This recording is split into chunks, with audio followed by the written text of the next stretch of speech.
Just we'll give one or 2 minutes more because people are joining.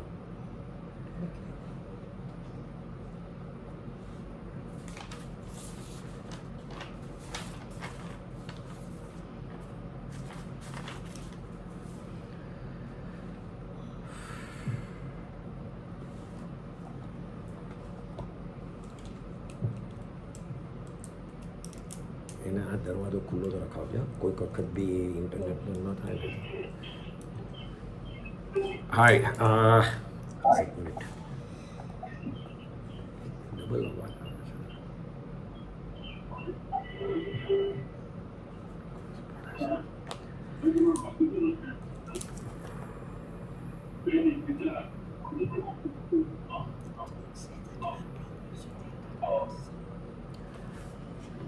જય જિનેન્દ્ર.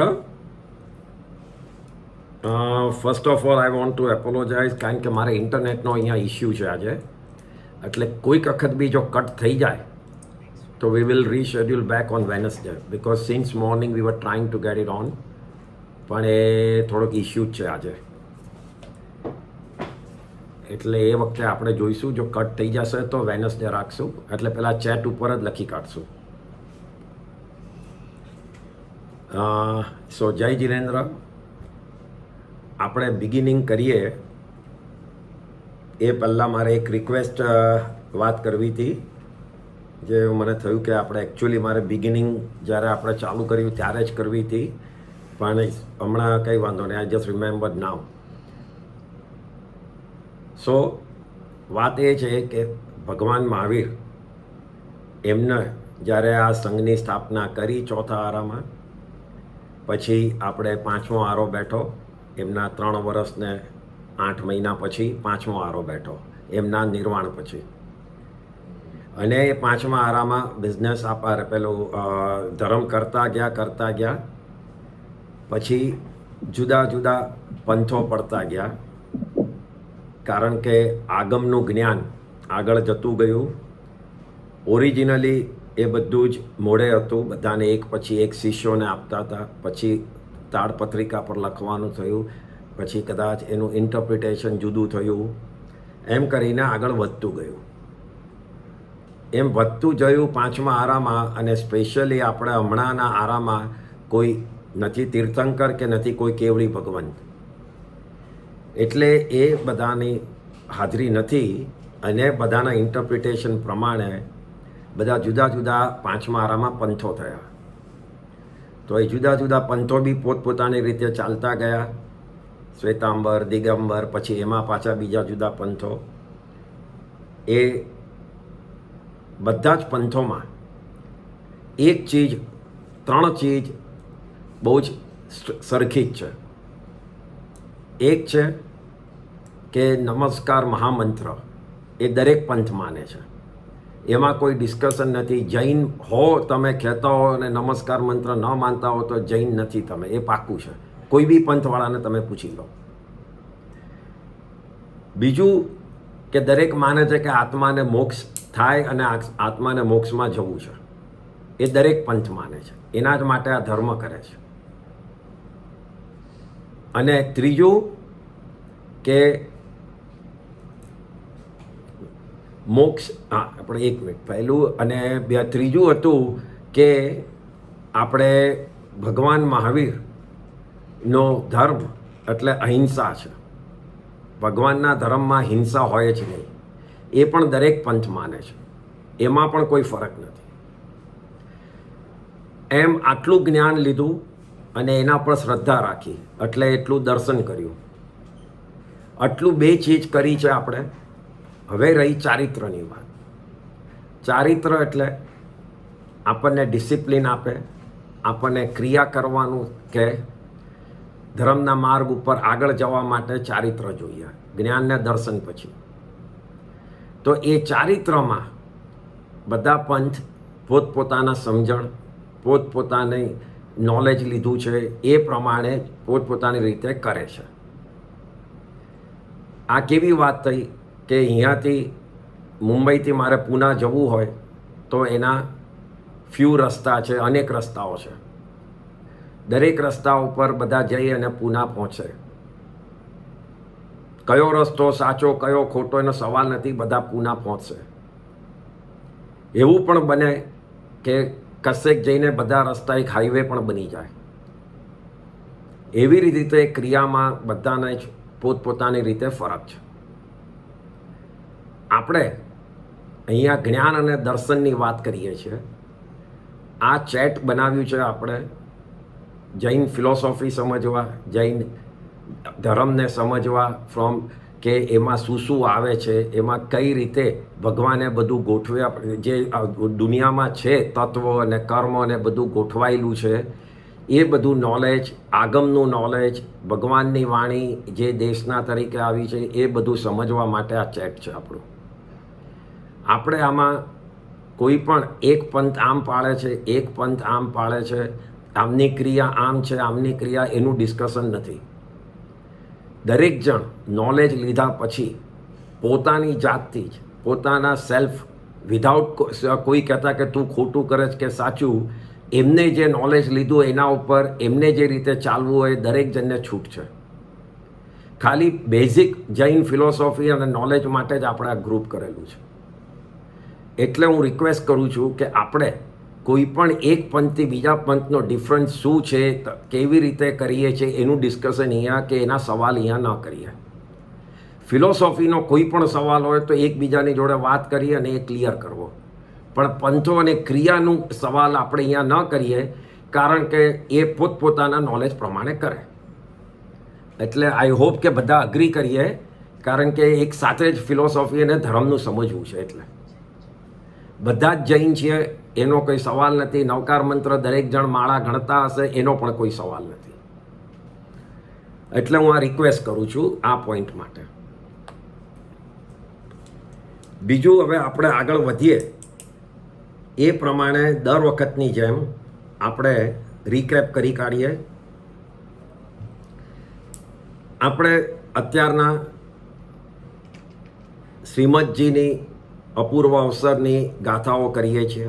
આજે શ્રીમદજી જે એકદમ જ મહાન શ્રાવક થઈ ગયા, એકદમ જ જ્ઞાની હતા અને જલ્દી મોક્ષ પામશે, એવી રીતે બીજા બી ઘણા જ્ઞાની આત્માઓ જે મહારાજ સાહેબ થઈ ગયા છે કે શ્રાવકપણામાં બી છે, એ લોકોની બી ફિલોસોફી જુદી જુદી રીતે લખાયેલી છે. મૈત્રી ભાવનું જે છે, રત્નાકર 25 છે, એવી રીતે બધા જુદી જુદી રીતે ફિલોસોફી લખાયેલી છે જુદા એંગલથી. આપણે લોકો જેમ જેમ આગળ વધશું એમ બીજી ફિલોસોફી પણ સમજશું. એટલે અત્યારના આપણે શ્રીમદજીને આ જે લખ્યું છે એ ફિલોસોફી સમજીએ છીએ, જેમાં આગમ પ્રમાણે આત્મા અજ્ઞાન અવસ્થામાંથી મોક્ષ સુધી કઈ રીતે સાધના કરતો ઉપર ચડે છે, એની આ ફિલોસોફી છે. મિથ્યાત્વથી સમ્યત્વ પામે છે, શ્રાવક બને છે, સાધુ બને છે, આગળ વધીને પોતાના ઘાતી કર્મોનો ઘાત કરે છે, ક્ષય કરે છે અને ઉપર આવતો જાય છે. એ ઉપર આવતો જતો જતો આપણે જોયું કે એ 12માં, પહેલાં તો 8મા ગુણસ્થાનકથી ચડ્યો, પછી 9, 10માં એને મોહનીય કર્મ એને ક્ષય કર્યા. 12મા ગુણસ્થાનકે આવ્યો. 12મા ગુણસ્થાનકે એન્ડમાં, એટલે 12મા સ્ટેપના એન્ડમાં એને બાકીના 3 ઘાતી કર્મ, જે જ્ઞાનાવરણી, દર્શનાવરણી અને અંતરાય કર્મનો ક્ષય કર્યો. એના પછી એ તરત 13મા ગુણસ્થાનકમાં કેવળ જ્ઞાની તરીકે આ વિચરે છે. આજ પૃથ્વી ઉપર આપણે જોયું કે મધ્યલોક છે, ત્યાં જ તીર્થંકરો અને કેવળી ભગવંતો વિચરે છે. એ રીતે આપણે ત્યાં સુધી આવ્યા અને એ કરતાં કરતાં આપણે 15મી કડી સુધી આવ્યા અને ત્યાં સુધી 13મે ગુણસ્થાનકે એ જીવ, એ આત્મા આવી ગયો કેવળીના રૂપમાં. અહીંયા હવે આગળ વધીએ એ પહેલાં કેવળ જ્ઞાનનું આપણે એક્સપ્લેનેશન કરેલું હતું, એમાં 2-3 ચીજ રહી ગયેલી. તો કેવળ જ્ઞાનમાં એક મુખ્ય વાત રહી ગયેલી, જે 2 શબ્દ જૈન ફિલોસોફીમાં તમને ફ્યુચરમાં બી આવશે, એટલે એ 2 શબ્દ સમજી અને જે લખતું એને લખવું હોય તો બી લખી કાઢે. જે છે દ્રવ્ય અને પર્યાય. આ 2 શબ્દ દરેક વખતે આપણા જૈન ફિલોસોફીમાં આવશે, કારણ કે આ જ બે શબ્દ છે જે જૈન ધર્મ પ્રમાણે ભેદ વિજ્ઞાન કરે છે, આત્મા અને શરીરને છૂટા બતાડે છે. આ બે શબ્દથી જ. દ્રવ્ય એટલે શું? તો દ્રવ્ય એટલે કોઈ પણ ચીજનું ઓરિજિનલ ફોર્મ. જેમ આત્મા એક દ્રવ્ય છે અને અજીવમાં પૂતગલ છે, જે આપણે જોયેલું કે જીવ ને અજીવમાં ફરક શું છે. જીવમાં પ્રદેશો છે એના પોતાના, અને અજીવ સૌથી નાનામાં નાનું જે અજીવ કહેવાય એ પૂતગલ છે. તો એ પૂતગલ એ દ્રવ્ય છે અને આત્મા એક એ દ્રવ્ય છે. આ જ આત્મા, સમજો કે મારો આત્મા હોય તો મારા આજ પહેલાંના ભૂતકાળના જેટલા બી ભવો થયા, હમણાં હું અમિત તરીકે છું અને આગળ જેટલા બી ભવો થશે એ બધા ભવો, એ જે મારી ઓળખાણ થશે એ બધી પર્યાય છે. એટલે આજે અમિત તરીકે હું પર્યાય છું, આત્મા તરીકે દ્રવ્ય છું. એટલે દ્રવ્ય અને પર્યાયમાં આ ફરક છે. પર્યાય એ મારી એક્ઝિસ્ટન્સ છે. જ્યારે આત્મા કેવળ જ્ઞાની થાય એના પછી સિદ્ધમાં જશે, ત્યારે સિદ્ધમાં કોઈ પર્યાય રહેશે નહીં. ત્યાં ખાલી દ્રવ્ય આત્મા જ રહેશે.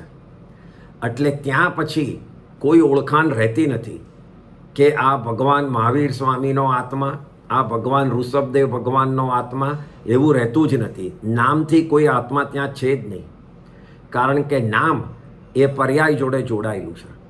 આજે તમારો આત્મા, જે તમારું નામ છે, એ ગયા ભાવમાં એ જ આત્માને એ નામ હતું નહોતું, કારણ કે એ વખતે બીજું નામ હતું અને એના પહેલાં ત્રીજું હતું અને આવતા વખતે બીજું થશે. એટલે નામ પર્યાય જોડે જોડાયેલું છે, દ્રવ્ય જોડે નહીં. દ્રવ્ય બધાનો સરખો છે જે આત્મા છે. એટલે આ રીતે દ્રવ્ય અને પર્યાયનો ફરક છે. બીજી એક ઘણા જણને મિસકન્સેપ્શન હોય છે, એક ખોટી સમજ હોય છે મગજમાં કે કેવળ જ્ઞાન થઈ જાય આત્માને, કેવળ જ્ઞાન, કેવળ દર્શન, એના પછી મોક્ષ સીધો થઈ જ જાય. એ વાત બરાબર નથી. કારણ કે જ્ઞાન થવું એ એક પ્રકારના કર્મોના હાથમાં છે, જે ઘાતી કર્મ આપણે કીધા, અને મોક્ષ પામવો એ આયુષ્યના હાથમાં છે. જ્યાં સુધી આયુષ્ય પટે નહીં ત્યાં સુધી ભલે કેવળ જ્ઞાન થઈ ગયું, અનંત જ્ઞાન, અનંત દર્શન આત્માને થઈ ગયું, પણ હજી પણ એ શરીરમાં જ રહે છે. કારણ કે શરીર ઇઝ કનેક્ટેડ વિથ આયુષ્ય. એટલા માટે કેવળી ભગવંતો આ પૃથ્વી પર, તીર્થંકર ભગવાનો આ પૃથ્વી ઉપર કેવળ જ્ઞાન પામ્યા પછી પણ હોય છે. ભગવાન મહાવીર સ્વામીનું જેમને બી ચરિત્ર વાંચ્યું હશે તો ભગવાન 30 વર્ષે દીક્ષા લીધી, 12 વર્ષ તપ કર્યું, કેવળી થયા, અને પાછું 30 વર્ષ એમને કેવળ જ્ઞાનમાં દેશના આપી. એમ 72 વર્ષનું આયુષ્ય એમણે ભોગવ્યું. એટલે કેવળ જ્ઞાન પછી આયુષ્ય હોય જ છે અને એના હિસાબે શરીર હોય જ છે. અને એટલા માટે એ 13મે ગુણ સ્થાનકે હોય છે. 13મા ગુણ સ્થાનકનું નામ એટલા જ માટે સયોગી પડેલું, કારણ કે સયોગ એટલે યોગ જોડેનું એ સ્થાન છે. યોગ એટલે મન, વચન ને કાયા, એ યોગ છે. અને એ યોગ શરીર જોડે જોડાયેલા છે, આયુષ્ય જોડે જોડાયેલા છે, આત્મા જોડે નહીં. પણ જ્યાં સુધી આત્મા એ શરીરમાં હોય ત્યારે એ યોગનો ઉપયોગ થતો હોય છે. એટલે આવી રીતે દ્રવ્ય અને પર્યાયનો ફરક, અને કેવળ જ્ઞાન થયા પછી આ પૃથ્વી ઉપર જ્યાં સુધી આયુષ્ય ન પટે ત્યાં સુધી આત્મા રહે છે. આ બે ચીજ આપણે હમણાં સમજ્યા, જે લાસ્ટ ટાઈમ રહી ગયેલી. હા, ખાલી એક દ્રવ્ય અને પર્યાયની એક લાઈનમાં વ્યાખ્યા કહી શકે તો લખી લઈએ. હા, દ્રવ્ય એટલે original existence of a thing, જે કાયમનું રહેશે. આત્મા એ દ્રવ્ય છે, પૂતગલ એક દ્રવ્ય છે, સમજો કે પૂતગલ એટલે અજીવ છે, બરાબર? એ અજીવને બધા પૂતગલો ભેગા થઈ અને એક ખુરશી બનાવે. એટલે આપણે શું કહીએ કે આ ખુરશી છે. એને જોઈને આપણે એમ કહીએ કે આ ખુરશી છે. તો એ પૂતગલનું પર્યાય આ ખુરશી કહેવાય. હવે જ્યારે આ ખુરશી તૂટી જશે અને પૂતગલ છૂટા પડશે ત્યારે એ પૂતગલની આ પર્યાય પૂરી થઈ ગઈ. એટલે હવે તમને ખુરશી નહીં દેખાય. એવી જ રીતે મારું શરીર છે એ પૂતગલનું બનેલી એક પર્યાય છે. અને એ પર્યાય જેવી પૂરી થશે, મારું આયુષ્ય પૂરું થશે, ત્યારે શરીરનો નાશ પામશે. એટલે જ્યારે પણ આપણે કોઈ ગુજરી જાય છે ત્યારે આપણે શું કહીએ છીએ? આત્મા અમર છે, એ તો આગળ જશે, શરીર નાશ પામ્યું. તો એ જે કહીએ છીએ એ દ્રવ્ય અને પર્યાયના બેઝ ઉપર કહીએ છીએ. કારણ કે દ્રવ્ય એ આપણે આત્મા છે એ આગળ જશે અને પર્યાય જે મારું શરીર છે એ નાશ પામ્યું. એટલે એ બેમાં એ રીતે એક્સપ્લેનેશન છે.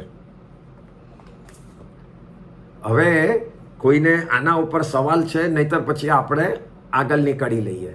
પ્લીઝ હોય તો પૂછી લેજો. ઓકે. અમિતભાઈ, હા, આપણે એનો આમ પણ કહી શકીએ ને કે જે ચીજ નાશ પામે એ પર્યાય છે અને જે ચીજ પરમેનન્ટ છે એને આપણે દ્રવ્ય કહી શકીએ. બરાબર છે. બરાબર છે? હા, બરાબર છે. ઓકે.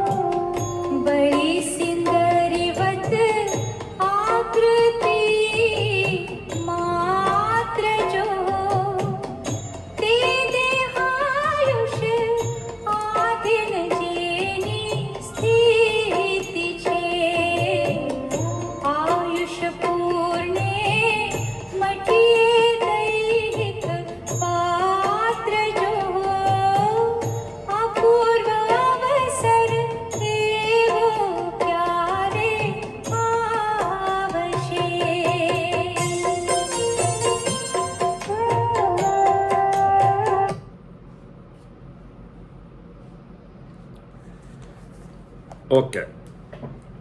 આ કડીમાં પહેલી લાઈન, વેદનિયાદિ ચાર કર્મ વર્તે જહાં, કેવળ જ્ઞાન પામ્યા, 13મે ગુણ સ્થાનકે આયુષ્ય બાકી છે.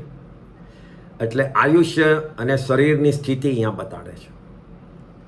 આયુષ્ય બાકી હોય, શરીર હોય તો કર્મ હોય જ. પણ કયા કર્મ હોય? કેવળ જ્ઞાન તો થઈ ગયું, કેવળ દર્શન થઈ ગયું, આત્માનું ફૂલ એનર્જી, આત્માનું ફૂલ પોટેન્શિયલ પ્રગટ થઈ ગયું. એ આની પહેલાંની કડીમાં જોયું. તો હવે કયા કર્મ બાકી છે? તો હવે જે કર્મ બાકી છે એ અઘાતી કર્મ બાકી છે. ઘાતી અને અઘાતીનો ફરક નામ પડ્યું છે ડાયરેક્ટલી આત્મા જોડે કયા કનેક્ટ છે અને નથી એના ઉપરથી. જે આત્માના ગુણ, આત્માના ઘાત કરે છે એ બધા ઘાતી થયા, એ લાસ્ટ ટાઈમ જોયું. અને જે આત્માના ગુણોને ઘાત નથી કરતો એ અઘાતી થયા, જે આયુષ્ય જોડે, શરીર જોડે જેનો સંબંધ છે. એટલે અહીંયા વેદનિયાદિ ચાર કર્મ વર્તે જહાં. આ ચાર કર્મ જે અઘાતી છે એ કયા થાય?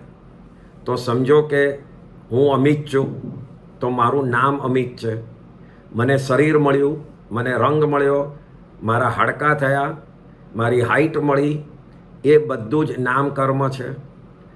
હું પાલનપુરી છું, હું સ્થાનકવાસી છું, ધારો કે હું મારા ફાધરના લાઈનમાં હું જન્મ્યો છું તો એ મારું ગોત્ર થયું. અને મારે હેલ્થ સારી રહે છે, નથી રહેતી, એ મને વેદનીય કર્મ થયા. અને આપણે મારું જ્યાં સુધી આ શરીરમાં મારો આત્મા રહેશે ત્યાં સુધી એનું આયુષ્ય થયું. એમ વેદનીય કર્મ, આયુષ્ય કર્મ, નામ કર્મ અને ગોત્ર કર્મ, આ ચાર કર્મ એ અઘાતી કર્મ છે. ચારે ચાર તમે જો હમણાં સાંભળ્યા તો એ બધા શરીર જોડે કનેક્ટેડ છે. એને એક બી ચીજ મારા આત્માનું ચેન્જ નથી કરી શકતા, ખાલી શરીરને ફરક કરે છે. એ મને માંદગી આપે છે તો મારા શરીરને આપે છે, આત્માને નહીં. આયુષ્ય મારું શરીર માટે છે.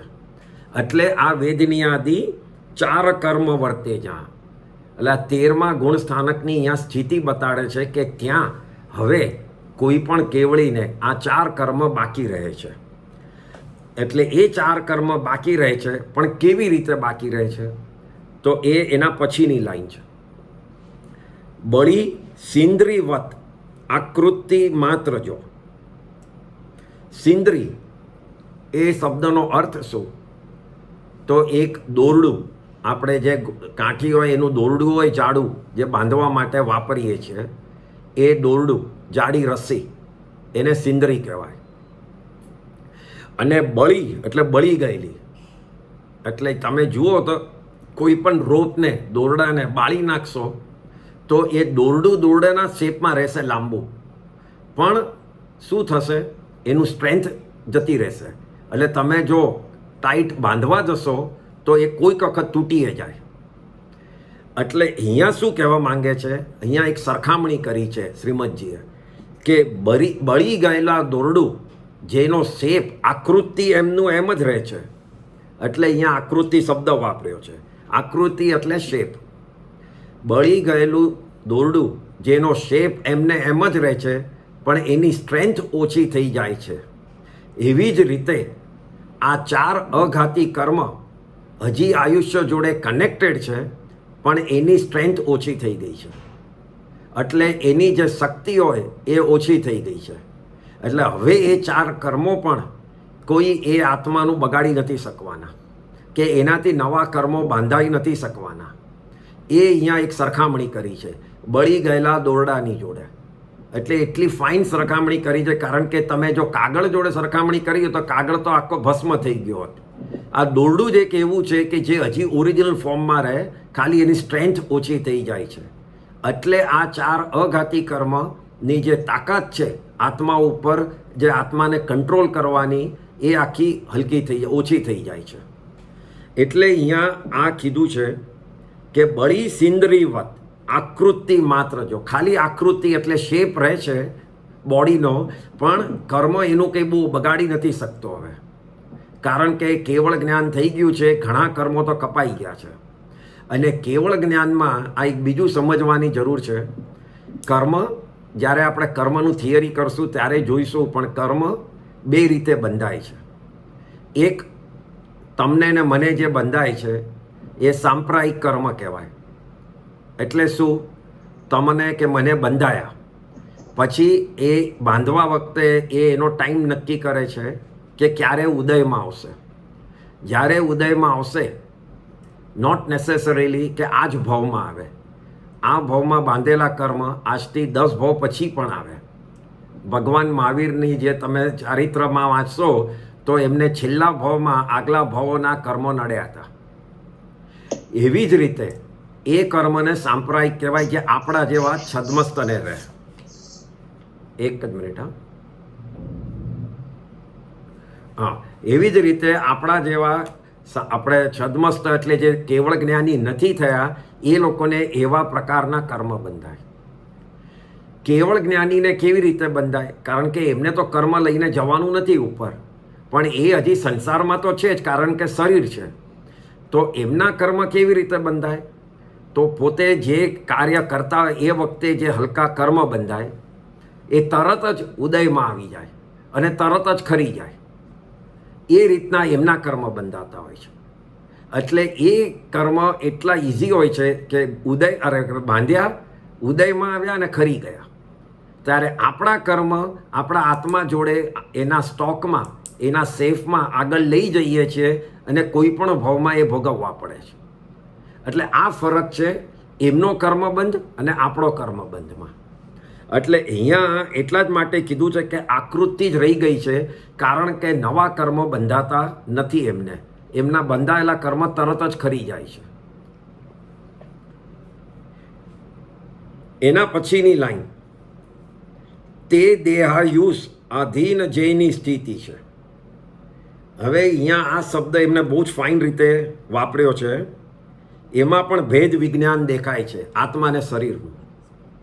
એ કઈ રીતે? તો અહીંયા કહે છે તે દેહાયુષ. આયુષ્ય કોનું છે? દેહનું છે. કારણ કે આ દેહાયુષ શબ્દને છૂટા પાડો તમે તો દેહ વત્તા આયુષ્ય એમ કરીને દેહાયુષ થાય છે. તો અહીંયા બહુ જ ક્લિયરલી કહે છે કે દેહનું આયુષ્ય જ્યારે પટે એટલે આયુષ્ય આધીન જે દેહ છે એ આયુષ્યને આધીન છે. આધીન એટલે ડિપેન્ડન્ટ, એના ઉપર આધાર છે. એટલે શરીર કોના આધારે છે? આયુષ્યના આધારે. એ આયુષ્યના આધારે શરીર છે એવી અહીંયા સ્થિતિ છે. એટલે અહીંયા પોઝિશન કઈ છે? તો શરીર છે પણ આયુષ્યના આધારે. એટલે અહીંયા બહુ જ ક્લિયર બતાડે છે કે આત્માને આયુષ્ય નથી. આત્મા સદા છે, આયુષ્ય શરીરને છે.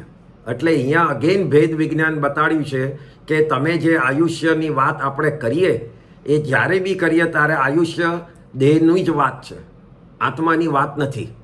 એટલે અહીંયા એ છૂટું એમણે પાડ્યું બેવું. તો એમ કીધું તે દેહાયુષ આધીન જેની સ્થિતિ છે. નેક્સ્ટ લાઈનમાં આયુષ એટલે આયુષ્ય પૂર્ણ. અહીંયા પૂર્ણ શબ્દ વાપર્યો છે એકદમ જ પરફેક્ટ રીતે. આપણા લોકોનું આયુષ પૂર્ણ નથી થતું. આપણે કહીએ છીએ આયુષ્ય પૂરું થાય છે.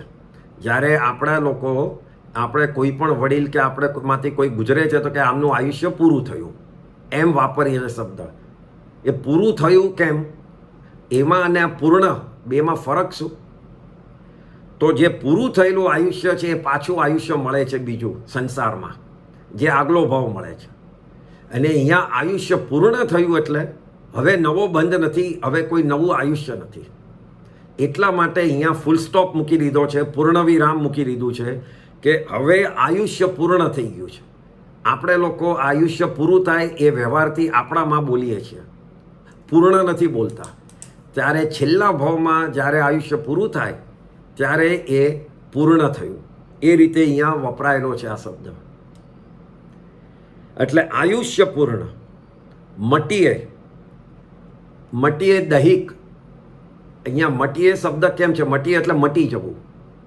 તો અહીંયા ઇટ સિમ્બોલાઇઝિસ, એ સમજાવવા માંગે છે કે આયુષ્ય અને શરીર એક જાતનો રોગ છે આત્મા ઉપર, જે મટાડવાનો હતો આપણે બધાએ. આત્માને એમાંથી છૂટો કરવા, અને એ છૂટો કરવાની પ્રેક્ટિસ કરતાં કરતાં, સાધના કરતાં કરતાં અહીંયા એવા સ્ટેજ પર આવી ગયા કે રોગ મટી ગયો. એ સ્ટેજ ઉપર આવી ગયા. એટલા માટે અહીંયા શબ્દ મટીએ લખ્યું છે. એક રોગની તરીકે આયુષ્ય અને દેહને લીધો છે કે આત્મા માટે બંધારણ રાખે. આજે તમને કોઈ રોગ પકડીને રાખે તો તમને, આપણને કેવું ફીલ થાય? એવી રીતે જ આત્માને શરીર પકડીને રાખે છે તો એને રોગ જેવો ફીલ થાય છે. એમાંથી નીકળવું છે. ભલે શરીરમાં કોઈ રોગ ન હોય પણ આત્માને તો પકડાયેલો છે એટલે રોગ જ લાગે છે. એટલે એ રીતે અહીંયા આયુષ્યપૂર્ણ, મટીએ દૈહિક, પાત્ર. આ પાત્ર શબ્દ કેમ છે? તો આપણે લોકો જ્યારે કોઈ પણ સૂપ પીતા હોઈએ કે સિરિયલ ખાતા હોઈએ કે કંઈ પણ હોય તો એક વાડકામાં લઈએ છીએ. એમને એમ કંઈ ટેબલ ઉપર તો મૂકીને નથી ખાતા. તો વાડકો શું થયો? એ સૂપનો પાત્ર થયું કે જેની અંદર તમે લઈને ખાઓ છો. એવી જ રીતે આત્માનું પાત્ર જ્યારે સંસારમાં છે ત્યારે દેહ એનું પાત્ર છે. આત્મા શેમાં રહે છે? દેહમાં. સંસારમાં કોઈ પણ આત્મા દેહ વગર રહી ન શકે. જે પેલી જે વ્યવહારથી આ બધા કહીએ છીએ આપણે બીજા કે આમનો આત્મા અહીંયા ઘૂમે છે, અહીંયા ઘૂમે છે, એ બધી વાતો વ્યવહારથી છે. કોઈ આત્મા શરીર વગર રહી જ ન શકે. એ આ એક શાશ્વતી વાત છે. એટલે પરમનન્ટ અને એમ જ છે. આત્માને શરીર વગર રહેવું હોય તો એક જ જગાએ છે, સિદ્ધ શિલા ઉપર જ જવું પડે. બાકી એના વગર, શરીર વગર રહી ન શકે. એટલે શરીર એ એનું એક પાત્ર છે. એટલે અહીંયા એમ કહે છે કે જે દેહનું પાત્ર છે, જે આયુષ્ય પૂરું થયું ત્યારે એ જે રોગ હતો એ મટી ગયો આત્માનો. એમ આ ચોથી લાઈન કહે છે. એટલે એ રીતે આ આખું અહીંયા 13મા ગુણ સ્થાનકની વાત છે અને જસ્ટ એન્ડ ઓફ 13મું ગુણ સ્થાનક એટલે 13મું સ્ટેપનો એન્ડ ઉપર આવવાની વાત છે હવે. એટલે એ રીતે અહીંયા પ્રોસેસ હવે 13મા ગુણ સ્થાનકનો પટવા આવ્યો. હવે અહીંયા લાસ્ટ ટાઈમ કોઈએ પૂછેલું હતું અને આ પાછું સમજવા માટેનું છે, ઇન્ટરેસ્ટિંગ છે કે કેવળી સમુદ્ગાત એ શું છે? એ સમુદ્ગાત શબ્દ શું છે? કેવળી સમુદ્ગાત શબ્દ શું છે? તો સમુદ્ગાત શબ્દ એક છે એ જૈન ફિલોસોફીમાં એનો મિનિંગ છે સમૂહ એટલે ભેગું અને ઘાત એટલે મારી નાખવું, કાપી નાખવું, ડિસ્ટ્રોય કરી કાઢવું. એ સમુદ્ઘાત કરીને એ શબ્દ થાય છે. શું ડિસ્ટ્રોય કરી કાઢવું? તો આખા જૈન ફિલોસોફીમાં એક જ ચીજ જે શત્રુ જેવું છે એ ખાલી કર્મો છે. બાકી જૈન ધર્મ કોઈને પણ શત્રુ માનતો નથી. એટલે કોઈને હણવાની વાત જ નથી. ખાલી કર્મને કાપવાની વાત છે, બસ ડિસ્ટ્રોય કરવાની વાત છે. કારણ કે આત્માનો એક જ શત્રુ છે. તો એના માટે જ આ સમુદ્ઘાત શબ્દ વપરાયો છે. હવે સમુદ્ઘાત કેવળ જ્ઞાની ભગવંતો જ્યારે આ પૃથ્વી ઉપર હોય છે ત્યારે શેના માટે વાપરે છે? તો એનું રીઝન એ છે કે તમે જોયું આપણે કે વેદની આદિ 4 કર્મ એટલે 4 અઘાતી કર્મ બાકી છે હજી. એ સ્ટેજમાં એ વખતે 13મા ગુણ સ્થાનકે કેવળી ભગવંતે પોતાના જ્ઞાનમાં જોયું કે પોતાનું આયુષ્ય દાખલા તરીકે, અને આ દાખલો જ છે, 100 વર્ષનું બાકી છે હજી. પણ એની જોડે જે બીજા 3 અઘાતી કર્મ હતા, જે વેદનીય કર્મ, નામ કર્મ અને ગોત્ર કર્મ, એ 3 કર્મના પૂતગલો આયુષ્ય કર્મના પૂતગલ કરતાં વધારે હતા. એટલે આયુષ્ય સમજો કે 100 વર્ષનું આયુષ્ય જેટલા પૂતગલ હોય તો આ બધાના પૂતગલ સમજો કે 125 વર્ષ, 150 વર્ષ એમ જુદા જુદા વધારે હતા. હવે જૈન ધર્મ એ બહુ જ પરફેક્શનવાળો ધર્મ છે. તો એ એમ કહે છે કે આયુષ્ય પટે ત્યારે જ બધા કર્મ પટવાના છે. તો આયુષ્ય જો 100 વર્ષના પૂતગલ હોય તો બીજા બધા 125 ને 150 વર્ષના જે પૂતગલ છે તો જે ઉપરના પૂતગલનું શું થશે? એક સવાલ સહેજ આવે. કારણ કે 100 વર્ષમાં તો 100 વર્ષના પૂતગલ પૂરા થશે. તો એની ઉપરના પૂતગલ શું થશે? આત્મા ઉપર જે છે. અને આત્મા કોઈ પણ પૂતગલ લીધા વગર લઈને તો ઉપર જવાનો નથી. એ તો પોસિબલ નથી. એટલે એને એ પૂતગલ તો કાપવા જ પડશે. તો એ કેવી રીતે કાપે? તો એ એક પ્રોસેસ કરે છે આ કેવળી ભગવંત. એ પ્રોસેસ શું કરે છે? તો એ પ્રોસેસમાં પહેલાં તો તમે એક સમય સમજો કે એક સમય એટલે શું? એક સમય જે જૈન ધર્મના કાળનો સૌથી નાનામાં નાનો ભાગ છે, જે એક આંખની પલકારો મારો તમે એમાં અસંખ્ય સમય આવી જાય છે. એટલો નાનો સમય એક છે જૈન ધર્મ પ્રમાણે. 1 સેકન્ડ તો બોલાય જ નહીં. 1 સેકન્ડ તો બહુ મોટો સમય કહેવાય. તો એક સમયની જે વાત કરી એમ કેવળી ભગવંત 4 સમય લે છે, ખાલી 4. એટલામાં શું કરે છે? તો પોતાના આત્માના પ્રદેશો પોતે શરીરમાંથી બહાર કાઢે છે. અને બહાર કાઢી અને 14 રાજલોક, જે જૈન જ્યોગ્રાફી આપણે જે કરશું આગળ જઈને, એ 14 રાજલોકમાં એ આત્મ પ્રદેશોને ફેલાવી દે છે એક સાથે. એટલો પાવર એમનામાં હોય છે. ફેલાવાનું કારણ શું? તો એનો દાખલો તમને આપું કે તમે કોઈ કપડું પાણીથી ધુઓ અને ધોઈ અને બાથમાં ટબમાં જ રહેવા દો કે આ સુકાઈ જાય એટલે હું લઈ લઉં. અને બીજું એક કપડું તમે લીધું, એ પાણીથી ધોયું, એને બરાબર નીચોવ્યું, પછી તમે એને ઝાટકી અને આખું ખોલી કાઢ્યું અને દોરી પર લટકાડી દીધું. હવે એ બેમાં કયું કપડું પહેલું સુકાશે? તો જે આખું ખોલી કાઢ્યું છે જે આખું દોરી પર લટકાડ્યું છે એ કપડું પહેલું સુકાશે, કારણ કે એને સ્પેસ મોટો મળ્યો છે એ કપડાને, એમાંથી પાણીને નીકળવાની જગા મોટી મળી છે. ત્યારે પહેલું કપડાને એ જગા નથી મળી. એવી જ રીતે અહીંયા કેવળી ભગવાનને જે એક્સ્ટ્રા પૂતગલો છે 3 કર્મના, એમને પોતાના આત્માના પ્રદેશોમાંથી કાઢવાના છે. તો જો આત્માના પ્રદેશો પોતાના શરીર જેટલા જ રાખે તો એ કર્મોને કાઢતા વાર લાગે, અને એટલો એમની પાસે સમય નથી, કારણ કે એમનું આયુષ્ય આપણે જોયું કે 100 વર્ષનું જ છે. તો બાકીના 3 કર્મના પૂતગલોને કાઢવા માટે જેમ કપડું આપણે ફેલાવીએ છીએ, એમ જ એમણે પોતાના આત્મા પ્રદેશોને ફેલાવ્યા, અને એ 14 રાજલોકમાં ફેલાવ્યા આખા.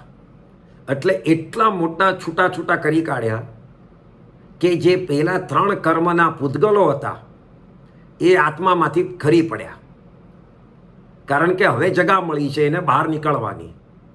એમ કરીને આત્માના પ્રદેશો પરથી એ ખરી ગયા. આ બધી ક્રિયા એ 4 સમયમાં જ કરે છે, અને એના પછીની 4 સમય એટલે પછી 8 થઈ ટોટલ, 4 + 4. એટલે પહેલી 4 સમયમાં પોતાના આત્મા પ્રદેશોને ફેલાવે છે, અને પછીની 4 સમયમાં એ પાછા ભેગા કરીને પોતાના શરીરમાં આવી જાય છે. ટોટલ પ્રોસેસ 8 સમયનો છે, અને એ 8 સમયમાં એ પાછા આવી જાય છે ત્યારે જે 3 બીજા અઘાતી કર્મ હતા એની પોઝિશન બી 100 વર્ષ ઉપર આવી જાય છે.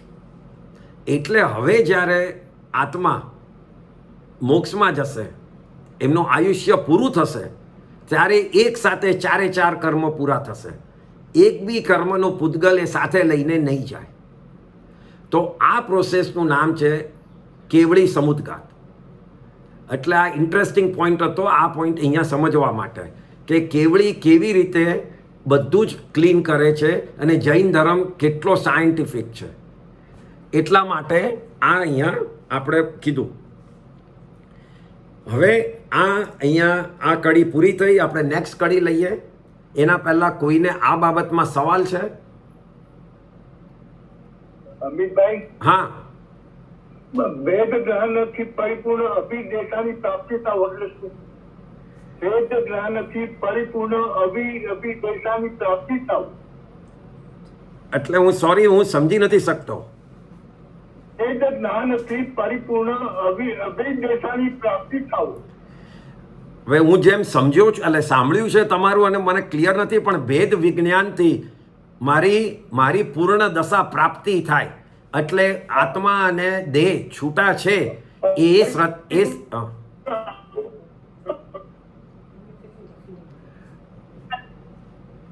હલો, એ તમે જો મને લખીને પોસ્ટ કરશો તો હું એ પછી જવાબ આપી શકીશ.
હવે અહીંયા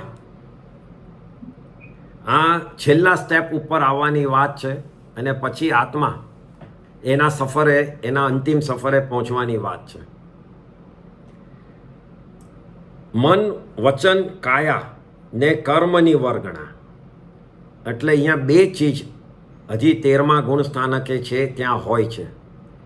એક યોગ, મન વચન ને કાયા, એ 3નો યોગ, અને બીજું કર્મની વર્ગણા, જે અઘાતી કર્મ છે 4, જે આયુષ્યવાળા આપણે જે બોલ્યા, એ 4 કર્મની વર્ગણા, એટલે પૂતગલો હજી આત્મા પર લાગેલા છે.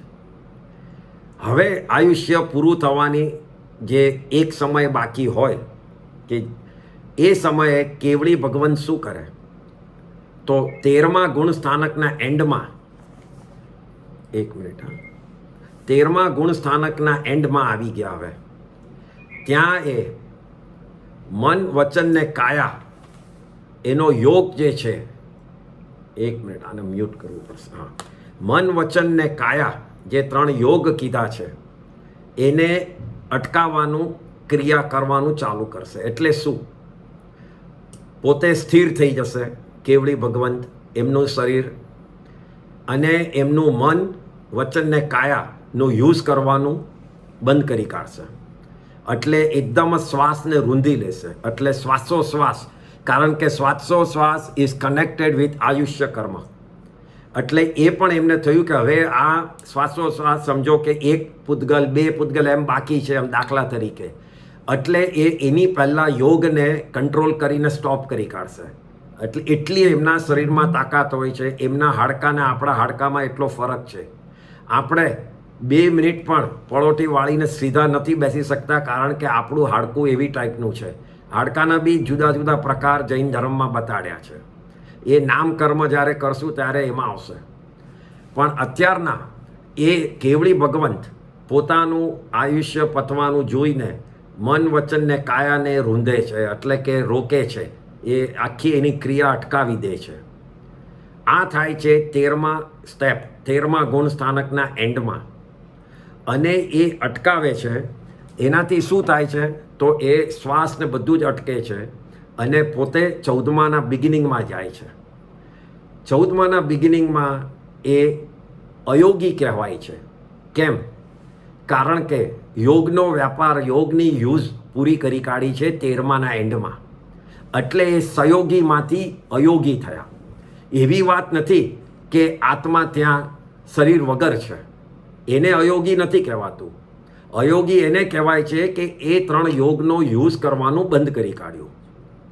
અને એ 3 યોગ, મન વચન ને કાયા, એ યોગ બંધ કર્યું.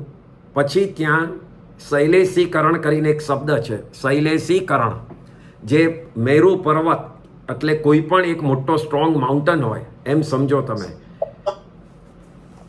એવા સ્ટ્રોંગ માઉન્ટન જોડે ની કમ્પેરિઝન કરી છે. એવી રીતે શરીરને કડક બનાવી દે છે કે કોઈ જ ચીજની હલનચલન નહીં. ઇવન સૂક્ષ્મ, નાનામાં નાની કેવળી જ્ઞાન પોતાના જ્ઞાનમાં બી ન જોઈ શકે કે આ હલે છે. એટલું કડક બોડી બની જાય છે. તો એવું કડક બોડી બની જાય છે એ 14માના બિગિનિંગમાં. અને ત્યાં શું થાય છે, તો ત્યાં આત્માના પ્રદેશો, એ આત્માના પ્રદેશો જે આપણા શરીરમાં હોય છે કેવળી જ્ઞાન, કેવળ જ્ઞાનના, તો એ પ્રદેશો બધા નજીક આવે છે. એ નજીક આવવાનું કારણ શું, તો આપણા શરીરમાં જગા બહુ છે, ખાલી ખાલી જગા. સમજો કે નાકના કાણામાં, કાનના કાણામાં, આપણા ઇન્ટેસ્ટાઇનમાં, આપણે ખાઈએ છીએ ગળી, નળીમાં, એ બધી હવા છે, જગા છે બધી. તો જ્યારે આત્મપ્રદેશ પોતાની જાતે જ રહેતા હોય છે ત્યારે વચ્ચે વચ્ચે એવી જગા રાખે નહીં, એવો સ્પેસ રાખે નહીં. એ લોકો એકબીજાની જોઈન્ટ જ રહે. એ સ્પેસ ક્યારે થાય, જ્યારે આત્માને શરીર હોય ત્યારે થાય. કારણ કે આત્મા શરીર પ્રમાણે ગોઠવાઈ જતો હોય છે, એના પ્રદેશો શરીર પ્રમાણે ગોઠવાઈ જાય છે.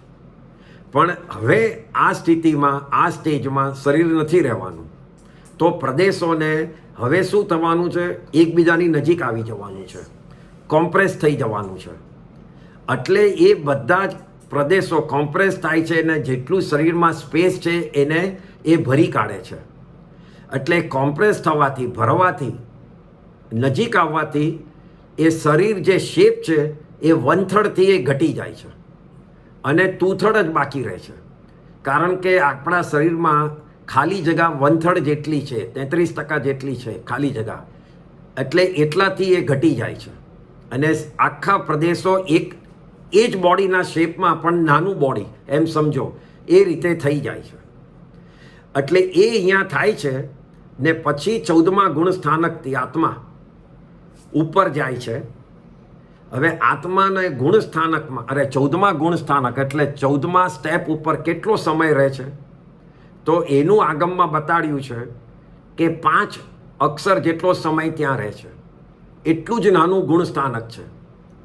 એ 5 અક્ષર એટલે એ અક્ષર છે અ, ઈ, ઉ, ઋ, લૃ. અ, ઈ, ઉ, ઋ, લૃ. બસ એટલું બોલો એટલો સમય ત્યાં રહે છે. એટલામાં તો આખી ક્રિયા કરી કાઢે છે.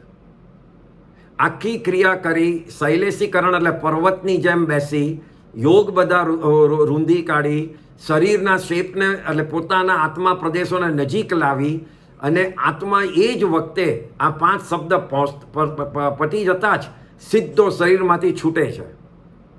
અને શરીરમાંથી છૂટતા એક સમયમાં જે મેં તમને કીધું કે કેવળી સમુદ્ઘાત વખતે 8 સમય થાય છે, આમાં તો એક સમયમાં મોક્ષ શિલા પર પહોંચી જાય છે. એટલો ફાસ્ટ આત્માનું ચાલવા ઉપર જવાનું ગતિ હોય છે. એ ગતિ ઉર્ધ્વ ગતિ છે અને એ ગતિમાં આત્મા સીધો ઉપર જાય છે. ઉપર જતી વખતે એ નથી કોઈ વળાંક લેતો, નથી કોઈ યુટર્ન લેતો, લેફ્ટ રાઈટ કંઈ જ નહીં. એની ગતિ સ્ટ્રેટ જ છે એટલે સીધો ઉપર જતો રહે છે. આત્માને કોઈ પકડી નથી શકતું. પછી ભલે પૂતગલો 14 રાજલોકમાં બધે જ છે, કર્મના પૂતગલો, પણ એ હવે આત્માને ચોંટતા નથી. કારણ કે આત્મા પાસે કોઈ યોગની ક્રિયા નથી અને જો ક્રિયા ન હોય તો એનું કોઈ રિઝલ્ટ ન આવે અને રિઝલ્ટ ન આવે તો કોઈ કર્મ બંધ ન થાય. એટલે એ રીતે આત્મા અબંધ બની જાય છે. એટલે અહીંયા એમ કીધું છે કે મન, વચન, કાયા ને કર્મની વર્ગણા એટલે યોગ અને કર્મ જે બાકી હતા એનું શું થાય છે? તો છૂટે જહાં સકળ પૂતગલ સંબંધ જો. એટલે આત્માને આપણો આત્માનો સંબંધ કોની જોડે છે? તમારો મારો સંબંધ કોની જોડે છે? તો વ્યવહારથી કહીએ કે આપણા પેરેન્ટ્સ જોડે, આપણા ચિલ્ડ્રન, આપણા ગ્રેન્ડ ચિલ્ડ્રન જોડે. પણ આત્માનો સંબંધ અત્યાર સુધી સંસારમાં ખાલી એનો સંબંધ કર્મ જોડે જ હતો. અને કર્મને આત્મા બેઉ ચોંટીને આગળ ભવો કરતા હતા. બાકી એક બી સંબંધ હજી સુધી રહ્યો નથી એના સિવાયનો. તો એ સંબંધ અહીંયા છોડવાની વાત છે. સાંસારિક સંબંધ નહીં, પૂતગલના સંબંધની. એટલે અહીંયા પૂતગલ સંબંધ લખ્યો છે. છૂટે જહાં સકળ એટલે બધા જ, સકલ એટલે બધા જ. પૂતગલ સંબંધ જો. હવે કોઈ પણ સંબંધ આત્માને પૂતગલ જોડે નહીં રહે. એવું અયોગી ગુણસ્થાનક ત્યાં વર્તતું. જે આપણે વાત કરી કે આ 14મા ગુણસ્થાનક 14મા સ્ટેપની વાત છે. એ વાત અહીંયા લખી કે હવે આ કયો સ્ટેપ છે? અયોગી ગુણસ્થાનક. ત્યાં કોઈ યોગ રહેતો નથી. ખાલી 5 અક્ષર જેટલો જ સમયમાં આત્મા ત્યાં એનું ટકવાનું છે અને પછી ઉપર જાય છે. મહાભાગ્ય એ આત્માનું ભાગ્ય એટલું ઉઘડી ગયું કે જેનાથી એ સુખદાયક થઈ ગયો. અને પૂર્ણ, અગેન શબ્દ પૂર્ણ means again never going to come. કોઈ દાડો આગળ આવશે નહીં. શું નહીં આવે? તો બંધ. બંધ કોનો થાય છે? તો જીવ અને અજીવનો. આત્મા જોડે કર્મના પૂતગલનો બંધ થાય છે. એ અહીંયા પટી ગયો. આત્મા સંસારમાંથી મુક્ત થઈ ગયો, એ બુદ્ધ થઈ ગયો અને એનું પામી ગયો અને મોક્ષમાં પહોંચી ગયો. આ રીતે આત્માનું આખી જર્ની અજ્ઞાન અવસ્થામાંથી મોક્ષ સુધીની હોય છે. હવે ખાલી ઇન્ટરેસ્ટ માટે અહીંયા કરીને રાખેલું બતાડવા માટે 1 મિનિટ નથી. Okay, I don't think so છે. ઓકે, તો એ રીતે આપણે આત્માનું આખું આગળ વધ્યું છે. એ આપણે જોયું 14મા ગુણસ્થાનક સુધી. હવે આપણે એનાથી આગળ નેક્સ્ટ કડી કરીએ એની પહેલાં અહીંયા સુધીનું કોઈ પણ ટેકનિકાલિટી જેટલી બી કડી હતી, જે 17 કડી સુધીમાં કોઈને કંઈ પણ ક્વેશ્ચન છે? કારણ કે હવે પછી આત્મા મોક્ષમાં કઈ રીતે પધાર્યા પછી એ કેવી રીતે રહે છે એના ઉપરનું ડિસ્કશન છે. બીજું કોઈ ડિસ્કશન નથી. હવે એને ઉપર ચડવાનું નીચે ઉતરવાનું એ બધું પટી ગયું.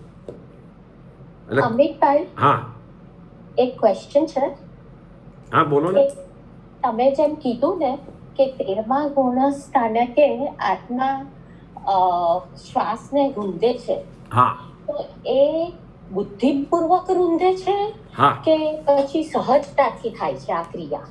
ના, એટલે એ પોતાના જાણતા હોય છે કે આયુષ્ય પટે છે એટલે પોતે પોતાની રીતે બધું રૂંધે છે. રૂંધે એટલે પોતાની જાતે જ રોકે છે. તો પછી બુદ્ધિપૂર્વક થયું, પણ ત્યાં તો કોઈ ઈચ્છા જ નથી ના, રહેતી ઈચ્છા ને. નથી હોતી, પણ એમના આત્માના ઉપયોગથી જ એ રોકાય છે. એટલે સહજતાથી આપણે લઈ લેવાનું. અકોર્ડિંગ ટુ મી એ પોતાની ઈચ્છા નહીં, કારણ કે કેવળી ભગવાન મગજ વાપરે છે ક્યારે? ખાલી કોઈને જવાબ આપવામાં વાપરતા હોય છે, બાકી પોતાના ઉપયોગમાં જ રહેતા હોય છે. એટલે તમે જો શ્વાસોશ્વાસને રોકવાની ઈચ્છાપૂર્વક વાત ન સમજો તો પછી મન વચન કાયાને બી કેવી રીતે રૂંધે છે? હા, એટલે આપણે પછી સહજતાથી કે આવી ક્રિયા થઈ જાય છે એમ જ સમજવાનું ના, ને? એ પોતાની ક્રિયા પોતે કરે છે એ રીતે હું સમજું છું. કારણ કે જો આત્માને આ સહજતાથી કહો તમે આપણે શ્વાસોશ્વાસ, તો પછી મન વચન કાયાને બી સહજતા જ કહેવું પડે. કારણ કે એ પણ એમની એમ કહેવાય ને કે ઈચ્છાપૂર્વક જ એમને રોક્યા છે. હા, એટલે જો તમે આપણે શ્વાસોશ્વાસને સહજતા કહો તો મન વચન કાયાને બી એમ જ કહેવું પડે. પણ યોગ પોતે રોકે છે. હવે યોગ પોતે રોકતા હોય તો યોગ જ્યારે રૂંધે, જ્યારે મન વચન ને કાયાને, ત્યારે શ્વાસોશ્વાસ પોતે રોકાય છે. અને બીજું એ છે કે શ્વાસોશ્વાસ ઇઝ કનેક્ટેડ વિથ આયુષ્ય. આપણા લોકોનું શું છે, આયુષ્યનો છેલ્લો પૂતગલ દલિક પૂરો થાય એટલે શ્વાસોશ્વાસ આપણે નીકળી જાય છે. ત્યારે એ શ્વાસોશ્વાસની જે ક્રિયા છે એ પોતે પહેલાં રોકી કાઢે છે અને પછી ધીમે ધીમે આયુષ્યના દલિકો નીકળતા જાય છે. હું એમ સમજ્યો છું. અચ્છા, હજી હું બહુ ક્લિયર નથી થઈ. ના, પણ એટલે હવે સહજતા છે કે પોતાની જાતે છે, એ હવે કેવી રીતે ઇન્ટરપ્રિટેશન લો તેમ. કારણ કે હું એમ લઉં છું કે મન વચન કાયાને બી પોતે જાતે રોકતા હો તો આયુષ્ય પોતે શ્વાસોશ્વાસ લેવાનું પણ પોતે જ બંધ કરતા હોય એમ. Okay, thank okay, you. બીજો કઈ સવાલ છે? ઓકે, એક મિનિટ કરું એક જ. હા બોલો ને. એટલે એટલે આ મન વચન એટલે પોતે જ રોકતા હોય, ધેટ મીન્સ એ ઈચ્છા જ થઈ ને? Not necessarily. કારણ કે પોતાના ઉપયોગ, આત્માનો ઉપયોગ તો કેવળી એટલે મોક્ષમાં બી છે. આ ઉપયોગ અને ઈચ્છામાં આપણે પહેલાં ફરક જોયેલું છે. ઉપયોગ એટલે આત્માને અંદરથી જ જે પાવર મળતો હોય એ જ હોય, અને એ પાવરથી જ આત્મા પોતાનું કાર્ય કરતો હોય છે એ વખતે. કારણ કે મન ક્યારે વાપરે છે? એ વચન અને કાયા તો વાપરે છે. મન એનો યુઝ કેવળી ભગવાન તો કરે છે કોઈ બીજાને, સમજો કે કોઈને દીક્ષા આપવાની હોય, કોઈને દેશના આપવાની હોય, એના માટે કરે છે. પણ જ્યારે પોતે પોતામાં હોય છે ત્યારે મનનો ઉપયોગ નથી કરતો, આત્માનો ઉપયોગમાં હોય છે પોતે. ઓકે, એટલે હું અગેન કહું છું કે પોતે પોતાના ઉપયોગથી મન વચન કાયાને રોકે છે અને શ્વાસોશ્વાસને રૂંધે છે. રૂંધવાનું જે શબ્દ છે એના ઉપરથી હું પોતે માનું છું કે પોતે જ પોતાની જાતને કંટ્રોલ કરે છે. પણ બોડીથી નહીં, આત્માથી કંટ્રોલ કરે છે. કારણ કે આત્માને હવે છૂટા પડવાનું છે. ઓકે, એટલે મારું એમ સમજ છે. યા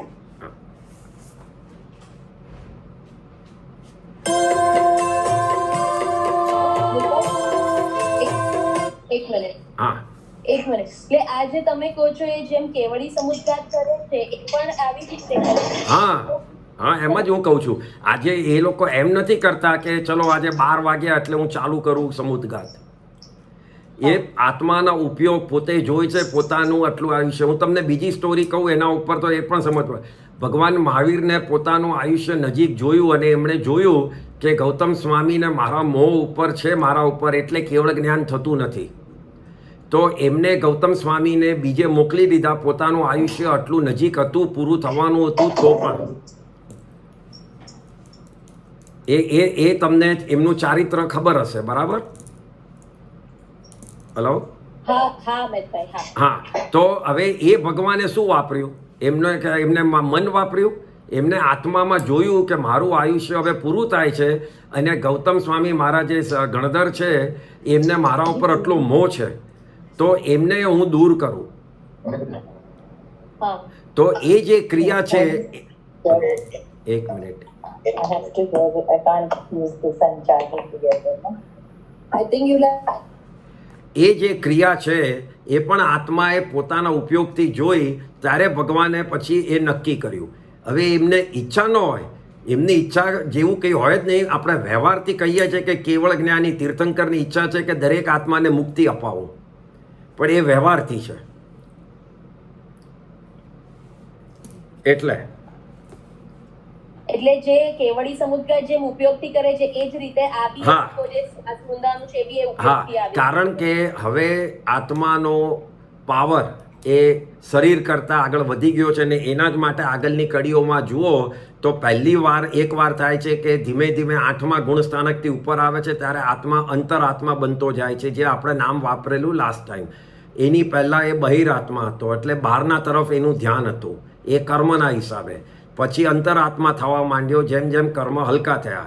પછી એ 13મા ગુણસ્થાનકે પરમાત્મા બની ગયો, એટલે હવે પરમાત્મા બની ગયો. એનાથી એ આત્માનો ઉપયોગ, એ બહાર આવીને આત્માનો ઉપયોગ જ વધારે ડોમિનેટ હતો અને મનના વિચારો એ નહોતા. એટલે આત્માના ઉપયોગથી જ આ બધું કરતા હોય છે એ લોકો. ઓકે, એટલા માટે. Okay, thank you. ઓકે, અને એક મિનિટ, હવે સમય પૂરો થવા આવ્યો છે. બીજા કોઈ સવાલ છે એક બે કોઈને પણ? તો કારણ કે હવે સમય પૂરો થવા આવ્યો છે એ પહેલાં, અને નહીતર આવતી કડી ઓછી કાઢો એ લઈ લો. અમિતભાઈ, હા, બોલો. એટલે આપણે 13મા ગુણ સ્થાનકે પહોંચો પછી 14મો ગુણ સ્થાનક ઇટ કમ્સ ફાસ્ટ. યા, એ આયુષ્ય આમાં શું છે, બહુ સિમ્પલ છે. 13મા ગુણ સ્થાનકે એમનું જેટલું આયુષ્ય હોય એટલો એ રહેશે. એમનો એન્ડ આવશે 13મા, આયુષ્યનો એન્ડ આવશે એ પોતાના જ્ઞાનમાં પોતે જોઈ છે.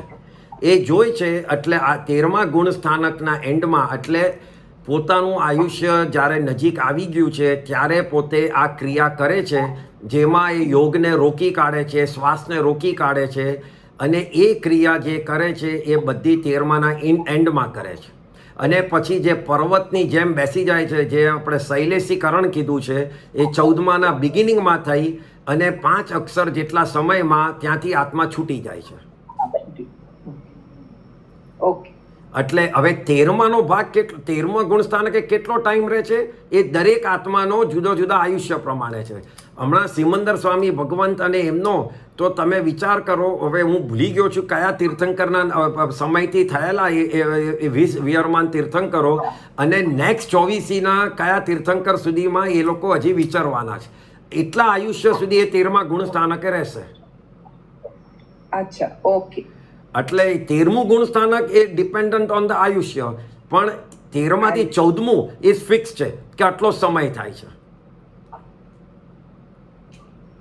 ઓકે, ઓકે, બરાબર? Thank you. ઓકે, બીજા કોઈને આમાં સવાલ છે હવે? નહીતર હા,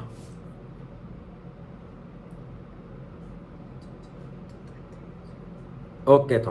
તો આપણે હવે વેનસડે બાકીની, એક મિનિટ, બાકીની જે